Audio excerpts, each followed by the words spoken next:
에스겔서 21장 18절부터 27절까지의 말씀, 저와 여러분이 한 절씩 교독합니다. 여호와의 말씀이 내게 임하여 이르시되, 인자야, 너는 바벨론 왕의 칼이 올 두 길을 한 땅에서 나오도록 그리되 곧 성으로 들어가는 길 어귀에다 가 길이 나뉘는 지시표를 하여 칼이 암몬 족속의 라빠 이르는 길과 유다의 견고한 성 예루살렘에 이르는 길을 그리라. 바벨론 왕이 갈래길 곧 두 길 어귀에 서서 점을 치되 화살들을 흔들어 우상에게 묻고 희생 제물의 간을 살펴서 오른손에 예루살렘으로 갈 점괘를 얻었으므로 공성퇴를 설치하며 입을 벌리고 죽이며 소리를 높여 외치며 성문을 향하여 공성퇴를 설치하고 토성을 쌓고 사다리를 세우게 되었나니, 전에 그들에게 맹약한 자들은 그것을 거짓 점괘로 여길 것이나 바벨론 왕은 그 죄악을 기억하고 그 무리를 잡으리라. 그러므로 주 여호와께서 이같이 말씀하셨느니라. 너희의 악이 기억을 되살리며 너희의 허물이 드러나며 너희 모든 행위의 죄가 나타났도다. 너희가 기억한 바 되었은즉 그 손에 잡히리라. 너 그가 가여 중상을 당할 이스라엘 왕아, 네 날이 일어났나니 곧 죄악의 마지막 때이니라. 주 여호와께서 이같이 말씀하셨느니라. 관을 제거하며 왕관을 벗길지라. 그대로 두지 못하리니 낮은 자를 높이고 높은 자를 낮출 것이니라. 내가 엎드려 드리고 엎드려 드리고 엎드려 드리려니와 이것도 다시 잊지 못하리라. 마땅히 얻을 자가 이르면 그에게 주리라. 아멘. 21장에 보면 칼이라고 하는 표현이 한 20번 정도 나옵니다. 칼집까지 포함하면 더 나오죠. 21장은 사실 어떤 의미로 보면 칼의 노래라고 할 수 있습니다. 좀 두 단어가 같이 간다는 것이 좀 말이 그렇지만, 칼이 나오면서 사실은 애가를 의미합니다. 칼의 애가, 칼이 가져오는 비극적인 이야기, 이런 것이 오늘 21장의 주제입니다. 왜 이 칼이 그들에게 임하게 되었느냐? 오늘 우리가 읽은 앞부분 18절부터 그리고 23절에 보면 바벨론 왕 느부갓네살이 오다가 두 길에서 점을 칩니다. 그래서 점을 쳐서 한쪽으로는 우리가 이제 이렇게 간다고 치면 북쪽에서부터 이렇게 남으로 내려오면서 이쪽으로 갈까, 이쪽으로 갈까? 하나는 암몬 자손의 땅을 칠까? 하나는 이스라엘, 유다의 예루살렘을 칠까? 점괘를 봅니다. 그 당시에는 그렇게 했습니다. 여러 도시가 반항하고 반역을 일으켰을 때 어디서부터 쳐야 되냐? 왕이 물으면 점을 치는 사람들이 이런 수단을 가지고 여러 가지 하다가 이쪽부터 치십시오. 그래야 모든 성들을 쉽게 점령할 수 있습니다. 점을 치죠. 점괘를 얻었더니 예루살렘을 향하여 먼저 가라는 점괘가 나와서 그 점괘대로 그들이 와서 예루살렘을 쳤다라고 되어 있습니다.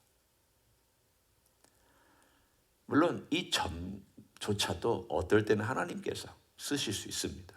이방 나라의 왕을 데려와서 예루살렘을 심판하시기 위해서 그들이 쓰고 있는 방식이 하나님의 방식은 아니라 할지라도 그것조차, 귀신의 힘조차, 점조차 하나님은 심판을 위해서 얼마든지 쓰실 수도 있습니다. 그래서 결국 와서 예루살렘을 멸망시키는 그 일을 한 다음에, 그러면 나머지 이쪽 왼쪽으로, 제 방향으로 따지면 이쪽으로 가서 암몬을 멸망시키려고 했던 그것은 어떻게 된 거냐? 이 일이 끝나면 여기 가서 또 멸망시킵니다. 그것이 우리가 읽지 아니한 28절부터 끝절까지 이야기입니다. 암몬아, 너 기뻐할 거 없다. 너도 역시 바벨론 왕의 칼이 와서 다 멸망시킬 것이다. 결국 21장의 모든 이야기는 처음부터 끝까지가 칼이라고 하는 그러한 비극적인 표현들이 계속 등장합니다. 왜 이렇게 됐을까요? 왜 이렇게 하나님께서 칼을 가져올 수밖에 없는 상황이 되었을까요? 그리고 하나님은 뭐라고 말씀하셨냐면 그게 내 칼이다 그랬습니다. 5절에 한번 보시면 모든 육체는 나 여호와가 내 칼을 칼집에서 빼낸 줄 알지라 칼이 다시 꽂히지 아니하리라. 그러니까 이 바벨론 왕이 칼을 들어서 지금 유다와 암몬 자손을 멸망시키는 이 이야기가 나오는데 하나님께서 표현하기를 그건 내 칼이다. 바벨론 왕의 칼이 아니라 내가 뺀 칼이다. 바꾸어 얘기하면 이 심판은 하나님으로부터 오고 있다는 것을 명확하게 우리에게 보여주고 있습니다. 지금 우리는 이 지구상에 일어나고 있는 일들을 잘 모릅니다. 심지어는 현재 일어나고 있는 팔레스타인이나 또는 이 유대인들과의 싸움, 우크라이나와 러시아의 싸움, 그 자세한 내막과 복잡한 것들 우리가 들어서 아는 정도로지 잘 모릅니다. 하나님께서 이 사건들을 통해서 뭘 하시고 왜 하나님은 이런 일들을 허락하셨고 일들을 이루시느냐 잘 모릅니다. 그러나 오늘 이 본문의 이야기를 통해서 우리가 추측해 보건대 어쩌면 하나님께서 이 칼을 들어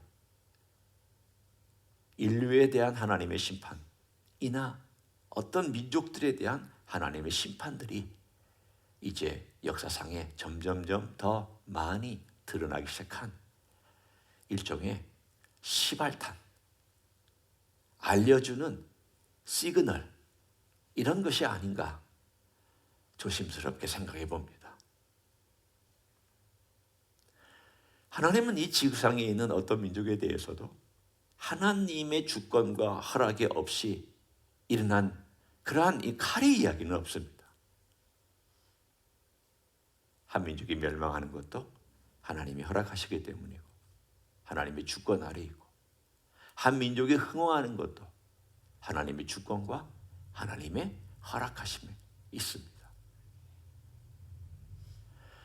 지난 세월 동안 대한민국이 그렇게 고통스럽고 조선이 멸망하고 일제 치하에 들어가고 6.25 전쟁까지 일어나고 사실을 생각하면 18세기 말 선교사들이 처음 19세기 말 선교사들이 처음 들어와서부터 복음이 퍼져나갔던 시대에 한 40년 50년을 그 기독교 역사를 읽고 나면 다 정말 슬픈 이야기들이 너무 많습니다. 그러니까 일단 이 세상의 이야기는 다 슬픈 이야기들입니다. 여러분 아시잖아요. 다 슬픈 못 먹고 못 살고 끌려가고 죽고 전쟁 나고 아파하고 이런 이야기들이잖아. 그런데 그런 고난 가운데서 하나님께서 복음을 주시고 선교사님 보내주시고 복음이 땅끝까지 들어가는 가운데 저 극동지방의 대한민국의 산골까지 교회들이 들어갔고 놀라운 이야기입니다. 어떤 때는 하나님의 복음이 이 대한민국의 구석구석까지 들어가서 그 복음 때문에 소망을 얻었던 많은 숨겨진 이야기들을 이렇게 발굴해내서 새롭게 계속 나올 때마다 하나님께서 참 가난하고 못 사는 대한민국을 참 불쌍히 여기셨다. 그리고 이렇게 흥왕시키셨다. 누구의 작품일까요? 하나님의 작품입니다. 정말 지지도 못 살던 대한민국을 하나님께서 마지막 때에 그래도 뭔가 민족들에게 세상 사람들에게 봐라. 이렇게도 힘없고 무기력하고 핍박당하고 지배당하고 고통당하고 가난하고 굶주리고 소망이 없었던 이 나라가 지금까지도 분단된 나라가 잘 살고 있는 것을 봐라. 안 믿는 나라들도 대한민국을 모델 삼아 일어서 보려고 애쓰는 그런 나라가 되었잖아요. 하나님께서 보이지 않는 손으로 일으키셨잖아요. 그분의 능력으로 복음을 주시고 복음 때문에 이 나라가 서게 됐잖아요. 그러나 반대로 동시에 하나님께서 무너뜨리시면 세울 수가 없습니다. 오늘 여기 27절에 보면 그러나 하나님께서 주시는 메시지가 있습니다. 소망의 메시지예요. 아주 가느다란 소망이에요. 여러분이 광야를 운전하고 가시다 보면 깜깜하게 그야말로 광야 길이 막 깜깜해질 때가 있어요. 혹시 그런 걸 경험해 보신 적 있으신지 모르겠습니다. 그런데 그 깜깜한 구름에 갑자기 이렇게 구름이 열리고는 빛이 이렇게 쭉 내려올 때가 있어요. 아직 비는 안 오죠. 그런데 전체가 깜깜한데 어디 하나의 구름 사이에서 빛이 쫙 내려오면 마치 무슨 스포트라이트가 쫙 하고 내려오는 것 같은 그런 신기한 느낌을 받아요. 이것이 바로 그겁니다. 하나님께서 이 칼의 노래, 칼의 비극, 칼의 애가 가운데 하나님께서 주시는 가느다란 메시지. 그런데 그 가느다란 메시지는 정확하게 하나님께서 주시는 소망의 메시지예요. 하나님은 계속 절망적인 이야기도 하시고 심판의 얘기도 하시지만 다 심판의 이야기만 하시는 것이 아니라 그 가운데 하나님께서 마치 숨겨놓은 보물처럼 딱 하고 보물 하나 숨겨놨습니다. 그 보물이 뭔지 한번 보십시오. 내가 엎드려뜨리려니와. 하나님이 3번이나 말씀하셨어요. 내가 이들을 엎드려뜨리겠다. 칼로 엎드려뜨리겠다는 뜻이에요. 그리고 이것도 다시 잊지 못하리라. 그러니까 너희 왕권이 더 이상 다시 있지 않을 것이다. 회복되지 못할 것이다. 그 말이에요. 다시는 너희 왕권이 회복되지 못할 것이다. 그런데 그 뒷부분이 아주 한 문장이에요. 마땅히 얻을 자가 이르면 그에게 주리라. 뭘 얻을 자예요? 유다가 잃어버렸던 왕국, 그 왕권. 마땅히 이룰 자가 이르면 내가 그에게 줄 것이다. 이 한 문장은 참 많은 것을 담고 있습니다. 이 사람이 수르바벨이 돌아왔습니다. 그 왕권을 가진 것처럼 돌아와서 사람들이 기대를 했습니다. 스가랴에도 보면은 수르바벨과 여호수아, 여기서 여호수아는 출애굽의 여호수아가 아니라 두 번째 바벨론 포로에서 그들이 탈출할 때 제사장으로서 쓰였던 두 번째 여호수아라는 사람입니다. 다른 사람입니다. 수르바벨과 여호수아가 나올 때 사람들이 기대를 했습니다. 하나님께서 다시 다윗 왕가를 이 사람을 통하여 일으키시지 않을까? 일으키시지 않았습니다. 스룹바벨은 왕도 되지도 못했고 스룹바벨은 그냥 총독으로 있다가 그리고 생애 마감했습니다. 그의 후손들은 왕으로 세워진 적 없습니다. 점점 그 후손들은 희미해졌고 제가 말씀드린 것처럼 요셉 때 와서는 존재 자체도 없어질 정도로 희미한 가문이 되고 말았습니다. 그런 가문을 우리가 뭐라고 얘기합니까? 퇴락했다. 역사상에 사라진 것과 다름이 없다. 자손은 어딘가 남아있지만 왕권 무슨 의미가 있습니까? 그 가지고 있는 약속? 뭐 이런 약속이 정말 살아날까? 메시아를 기다리고는 있지만 그러나 다윗의 자손이라고는 얘기하고 있지만 실상 다윗의 자손을 찾지도 아니하고 대접하지도 아니한 그런 500~600년의 시간이 흘러버리고 말았던 그 때가 돼야 오늘 본문에 마땅히 얻을 자가 이르면 그에게 주리라. 하나님의 때가 500~600년이라는 시간을 지나야 이 약속이 이루어졌습니다. 참 하나님 하시는 일은 어떤 때는 참 이해가 안 됩니다. 아주 빨리 해주시면 안 돼요. 여러분 그렇지 않아요? 좀 하나님 좀 빨리 좀 뭔가 좀 해주시면 참 좋을 텐데 한 500년, 600년이면 여러분 여러분의 시점으로 저의 시점으로 생각할 때 5, 600년 후면 뭐 아무것도 생각이 뭐 짐작할 수 있는 게 아무것도 없어요. 한 50년 후나 뭐 한 100년 후라면 인간의 과학자들도 이렇게 발전할 거다. 그리고 한 20년, 30년 후면 인간이 이렇게 생각하고 이렇게 해서 이렇게 될 거다라고 짐작을 조금이라도는 하지만 5, 600년 후에는 인간 사회에 무슨 일이 일어날 거냐? 아무런 짐작을 못 합니다. 하나님은 이렇게 한마디 말씀을 툭 던져놓으시고 여기 21장만 보면 때가 되면 내가 그에게 줄 것이다. 얼마나 밑도 끝도 없이 주신 말씀입니까? 그러나 우리는 이 말씀이 얼마나 소중한 말씀인지 알아요. 왜? 하나님께서 계획을 세우고 이 모든 일을 진행하고 있다는 것을 말씀하시고 계시기 때문입니다.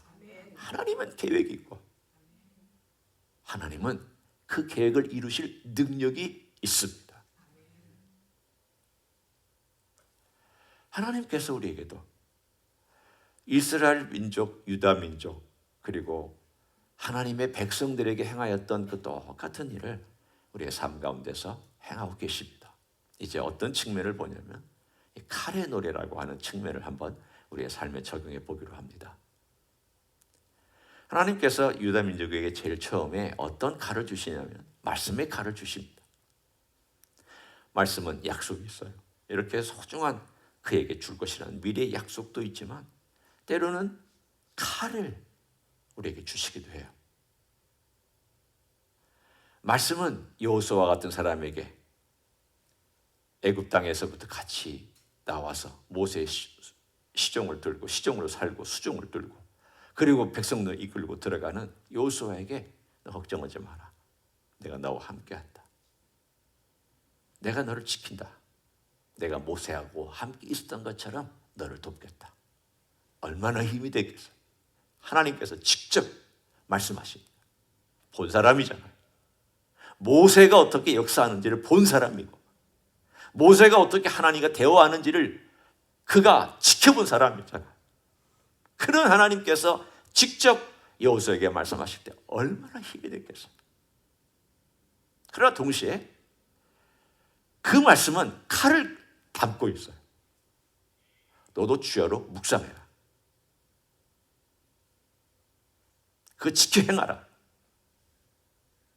하나님 말씀은 위로와 힘이 되는 동시에 칼을 그 가운데 담고 있습니다. 네가 이걸 담고 하나님 말씀이 내 가슴에 와 닿아 있기 때문에 내가 이 좌우에 날서는 어떤 근보다도 예리한 하나님 말씀을 내가 묵상하지도 아니하고 생각하지도 아니하고 지키지도 아니하면 하나님의 임재와 이것이 어떻게 되는 것인가? 분리되는 거죠. 분리되면 어떻게 되는 거예요? 하나님의 임재도 역사하지 않아요. 분명히 여호수아 1장에 말씀하셨잖아요. 내가 너와 함께한다. 그래서 동시에 뭐라고 말씀하셨어요? 너 이거 묵상하고 지켜라. 칼이죠. 한 번은 위로예요. 한 번은 칼이에요. 여러분 우리도 마찬가지예요. 하나님 말씀을 담고 있는 것은 하나님 말씀은 큰 위로예요. 힘들고 어려울 때 위로가 되죠. 찬양도 위로가 되죠. 그러나 동시에 여러분 그 말씀 자체가 칼로 우리에게 다가와 있다는 것을 우리는 어떨 때 심각하게 생각하고 사셔야 돼요. 왜냐하면 너 그 묵상하지 않고 너 그 지키지 않으면 너는 칼로서 내가 너에게 다가갈 것이다. 그 뜻이니까. 무서운 말씀이죠. 그래서 주의 말씀은 칼 같아요. 좌우의 날선 어떤 것부터 예리하여 혼과 관절과 골수를 쪼갠다고 그랬잖아요. 이미 쪼갤 때에는 죄를 졌기 때문에 쪼개는 거예요. 알려주시는 거거든요. 그 칼이 알려주시는 거예요. 그런데 이 칼을 안 받아들이고 계속 거부하고 있으면 하나님께서 그 영혼에 내 양심에 말씀으로 이렇게 쪼개서 보여주셨어요. 너 이것이 문제다. 그런데 이걸 거부하면 어떻게 될까요? 그 다음에 징계의 칼이 옵니다. 제가 롯이라고 하는 사람의 이야기를 여러분에게 나누기를 원합니다. 롯은 아브라함의 조카죠. 그도 같이 부유하게 됐어요. 아브라함이 복을 받고 아브라함과 함께 있었던 많은 사람들이 같이 복을 받았어요. 크리스천도 그래요. 여러분이 복을 받으면 여러분 주변 사람들이 복을 받아요. 그게 하나님이 주신 귀한 원리죠. 그러니까 아브라함이 복을 받으니까 그 조카도 복을 받고 부유하게 됐는데, 같이 부유하니까 같은 땅에 살 수 없어서 나는 우리 서로 헤어지자. 건강하게 헤어져서 네가 먼저 선택해라. 그래서 이 조카가 선택해서 아주 멋진 땅, 물이 많고 정말 소떼 양떼를 기르기 좋은 땅을 선택해서 갔어요. 그리고 그 땅에 가까이 가는데 그게 소돔 땅, 소돔과 고모라에 있는 땅으로 점점점 가까이 다가가기 시작했습니다. 그러다가 소돔에 가까이 갔을 때 전쟁이 났습니다. 전쟁이 나서 이 롯과 재산이 다 북쪽 메소포타미아에 있었던 왕들이, 5왕들이 침략해 와가지고 여기와 전쟁을 일으키는 바람에 이 모든 재산과 그리고 사람들이 노예로 끌려가는데, 그 노예로 끌려가는 가운데 롯까지 끌려갔습니다. 아브라함이 자기 군대를 데리고 가서, 사병을 데리고 가서 그를 데리고 재산도 찾고 돌아왔습니다. 왜 하나님께서 이 어려움을 롯에게 주셨습니까? 깨달았어야 되죠. 뭘 깨달았어야 됐을까요? 너 소돔 고모라로부터 떨어져라, 나와라. 성경에도 보면 계속 나와요. 너 바벨론에서부터 나오라. 바벨론에서부터 나오라는 것은 상징적인 의미입니다. 너 세상적인 삶으로부터 나와라. 세상적인 사고로부터 빠져나와라. 네가 살고 있는 지금의 그 악한 방식으로부터 빠져나와라. 고난 가운데 있을 때 나와라. 고난의 칼이 있을 때 빠져나와라. 롯은 빠져나왔어야 됐어요. 그런데 그 다음에 더 깊이 들어가 살았어요. 어떻게 됐습니까? 예, 오늘 있었던 이 칼의 노래가 드디어 무슨 노래가 되냐면 멸망의 칼이 된 거예요. 말씀의 칼이 있고 고난의 칼이 있고 멸망의 칼이 있어요. 하나님께서 계속 그 단계를 높여가시거든요. 우리가 어떻게 깨달아야 될까요? 우리의 삶은 하나님께서 우리의 마음을 아프게 하고 힘들게 할 때, 하나님, 제가 어떻게 해야 될까요? 하나님의 그 은혜를 구하는 자세. 말씀의 칼이 내게 다가와서 나를 아프게 할 때 어떻게 해야 할까? 혹은 고난의 칼이 내게 다가와서 나를 힘들게 할 때 어떻게 할까? 주님은 은혜로운 분이기 때문에 그런 갈등을 하는 사람들을 그냥 놔두시지 아니하고 꼭 해결책을 보여주시고 인도하시고 도와주세요. 자, 주님의 은혜가 오늘 여기도 보면은 정말 마지막 멸망의 칼까지 맞이한 유다 민족에게 그 멸망한다라고 하는 것을 보면은 마지막일 것 같은데 그 마지막이 아니라고 내가 줄 자에게 그 줄 거다. 때가 되면 내가 일으킬 거다. 그 순간에도, 마지막 멸망의 순간에도 하나님은 소망의 메시지를 주시잖아요. 어딘가에 하나님의 사실은 해결책이 있어요. 깊은 고난이 있을 때에도 하나님은 해결해 주시려고 하고, 말씀에 어떤 찔림이 있을 때도 해결해 주시려고, 심지어는 정말 마지막 순간이 멸망받은 것 같은 그런 순간에도 하나님은 해결해 주시려고 하는 메시지를 보내시기도 하고, 사람을 보내시기도 하고, 환경을 역사하시기도 하고, 때로 하나님의 그 도우심을 보여주시기도 하고, 이러한 일들을 행하시는 주님이신 줄 믿습니다. 주님 은혜 가운데 오늘 우리가 정말 우리의 삶이 그거 없으면 어떻게 살까 싶어요. 제 삶이 그랬으니까. 깨닫지 못할 때, 또 고난이 있을 때, 참 고난이 있다고 다 깨닫는 것도 아니잖아요. 저도 다 깨달은 것도 아니에요. 그렇지만 감사하게 깨달은 게 있는 게 감사하고, 하나님의 은혜 가운데 여기까지 온 것도 감사하고, 오늘 우리를 여기 두신 것도 하나님께서 여러분을 사랑하시기 때문에 두시고 깨우쳐 주시고 이끌어 주시는 그러한 기회를 계속 허락하여 주실 줄 믿습니다. 주님께 더 가까이 가는 주님의 은혜의 그 놀라운 기회를 따라 가까이 가는 여러분 되시기를 예수님의 이름으로 간절히 축원합니다. 기도하겠습니다. 함께 통성으로 기도합니다. 주의 말씀은 참 능력이 많아서 우리에게 힘을 주시고 일으켜 주시는 그러한 든든한 에너지원입니다. 영적인 에너지원입니다. 성령께서 그렇게 위로해 주시고 도와주십니다. 그러나 동시에 말씀은 칼과 같이 나의 잘못된 부분, 어리석은 부분, 죄악된 부분 가르치기도 하고 알려주시기도 하고 아프게도 합니다. 우리 하나님 아버지 앞에 말씀 앞에 주님, 제가 위로가 필요합니다. 위로를 구하십시오. 주님, 제가 회개가 필요합니다. 회개하십시오. 주님 앞에 더 가까이 가기를 원합니다. 기도하십시오. 주님의 은혜를 구합니다. 은혜를 구하십시오. 우리 주님은 우리를 사랑하셔서 가장 좋은 것을 주시기를 기뻐하시는 주님이신 줄 믿습니다. 그런 주님께 이 시간 다 같이 통성으로 기도하시겠습니다. 하나님 아버지 감사합니다. 우리가 우리의 고집과 우리의 생각으로 주님을 거부하기 때문에 주님께서는 다양한 방식으로 주님 말씀하시고 또 말씀해 주시는 것을 믿고 감사합니다. 아버지 하나님이여, 주님께서 말씀하실 때 우리 귀가 열리기를 원합니다. 우리의 심령이 열리기를 원합니다. 주님의 은혜로 살기를 소원합니다. 그 말씀 앞에 서기를 원합니다. 주님의 놀라우신 그 말씀이 때로는 칼이 되어 우리의 삶 가운데 다가와 있습니다. 주님이여, 그 말씀대로 살아야 되는 것이 또한 우리의 삶인 것을 믿습니다. 주님, 우리를 도와주시기를 원합니다.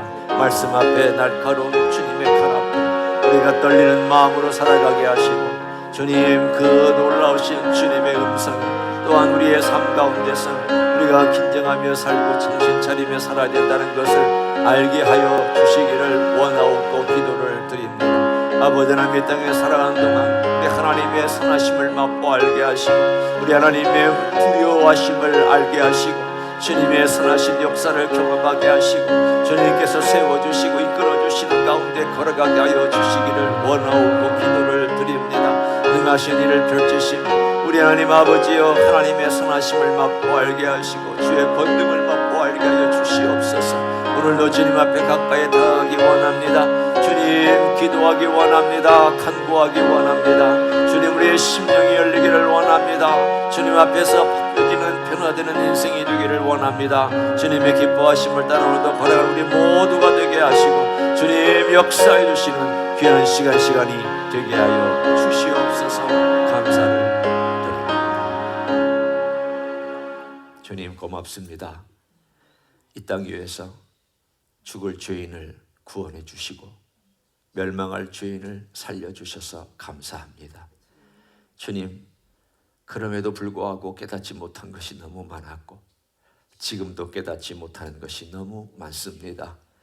주님, 알면서도 또 고치지 못하고 있는, 불순종하고 있는 것도 너무 많고 불순종하는 것 때문에 주님, 우리가 때로는 힘들고 어려운 일 당하면서도 여전히 놓지 못하고 있는 우리들의 어리석음을 고백합니다. 주여, 불쌍히 여겨 주시기를 원합니다.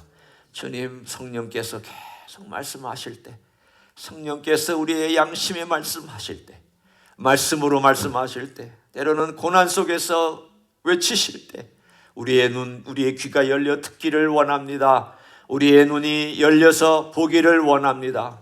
우리 주님께서 우리에게 좋은 걸 주시기 위해서 그렇게 하신다는 그 메시지를 듣고 주님께 돌이킬 수 있기를 원합니다. 그런 삶을 살아갈 수 있도록 도와주시옵소서.